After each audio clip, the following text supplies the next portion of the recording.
ধর্ষণ করে। আওয়ামী লীগের সময় মেয়েরা নিরাপদে ছিল। তো তারেক রহমানের কাছে আমার আকুল আবেদন যে আপনি নিরাপত্তা দিন, ন্যায় বিচারটা করেন এবং দ্রব্য মূল্যের দামটা কমান।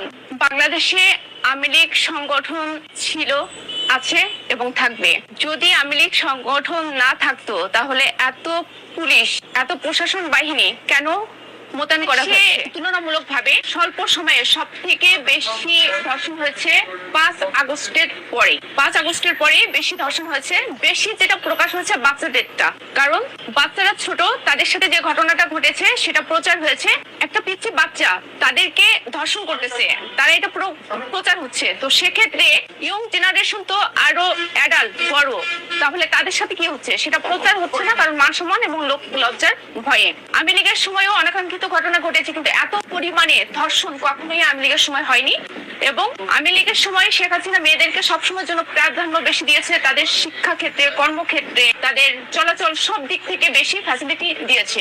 বর্তমানে সরকার নতুন দেশে এসেছে, দেশের যে অরাজকতা সৃষ্টি হয়েছিল এবং যে পরিস্থিতি হয়েছিল সেখানে তারেক জিয়া বাংলাদেশে এসে বাংলাদেশের হাল ধরেছে এবং এই পরিস্থিতি সামাল দিতে তাকে একটু সাফার করতে হচ্ছে, সময় দিতে হচ্ছে। সে নিয়ন্ত্রণ করতে পারছে না। এর ভিতরে যে অরাজকতা এবং ধর্ষণ, খুন, মব তৈরি হচ্ছে, চাঁদাবাজি, লুটপাট তৈরি হচ্ছে, সে নিয়ন্ত্রণ করতে ব্যর্থ।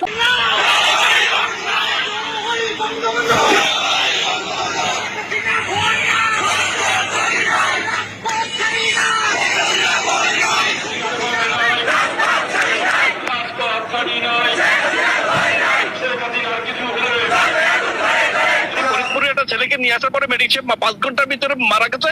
শুধু মারা না, এটা 24 আগস্টের পরে, 5 আগস্টের পরে সারা দেশে খুন, হত্যা, জখম, নির্যাতন কোনটাই তো বন্ধ নাই। আওয়ামী লীগকে নিধন করার একটা পরিকল্পনা, সাধারণ অবিচার করে কেউ ক্ষমতা থাকতে পারে না। পৃথিবীর কোনো স্বৈরশাসনের ক্ষমতা থাকতে পারে নাই, আইয়ুব পারে নাই, ইয়াহিয়া পারে নাই, কেউ পারে নাই। আওয়ামী লীগ একটা গণমানুষের রাজনৈতিক দল, এটা 1949 সালে সৃষ্টি হয়েছে। যে দলের মধ্য দিয়ে একটা রাষ্ট্র, একটা পতাকা, একটা মানচিত্র পেয়েছে, সেই দলকে কেউ নিষিদ্ধ করতে পারে না। আর যারা বারবারই আওয়ামী লীগ পর্যন্ত 4 বার নিষিদ্ধ হয়েছে, সবগুলি সামরিক শাসন। আইয়ুব খান, মার্শাল আইয়ুব খান যখন 58 সালে করেন, পরবর্তীতে 71 সালে সশস্ত্র যুদ্ধের সময় 26শে মার্চ করেন, তার পরবর্তীতে 75-এর 15 আগস্টের পরে করেন। আর এখন নয়, টেরোরিস্ট এন্ড টেরোরিজমের গডফাদার ইনুস এসে করেছে, আর বাকিটাকে জায়েজ করছেন সালাউদ্দিন সাহেবের সরকার বা তারেক সাহেবের সরকার। বক্তব্য হলো যে এটা রাজনৈতিক দলকে, যে দেশের 52% মানুষ, জনগণ এখনো আওয়ামী লীগের পক্ষে, আওয়ামী লীগ করে, সেই মানুষকে দাবিয়ে রাখা যায় না একটা রাজনৈতিক দলকে আইন দিয়ে বন্ধ করা। এটা সামরিক শাসন যারা করেছে তারা করেও পারে নাই, তারাও আওয়ামী লীগকে স্তব্ধ করতে পারে নাই, আওয়ামী লীগের সনদ বাতিল করতে পারে, আওয়ামী লীগের কার্যক্রম বাতিল করতে পারে নাই। সেহেতু আজকে যিনি স্বরাষ্ট্রমন্ত্রী, যিনি প্রতিহত কথার কথা বলছেন, উনি এটা সঠিক বলেন। 70% মানুষ তো বলতে যে শেখ হাসিনা আসবে।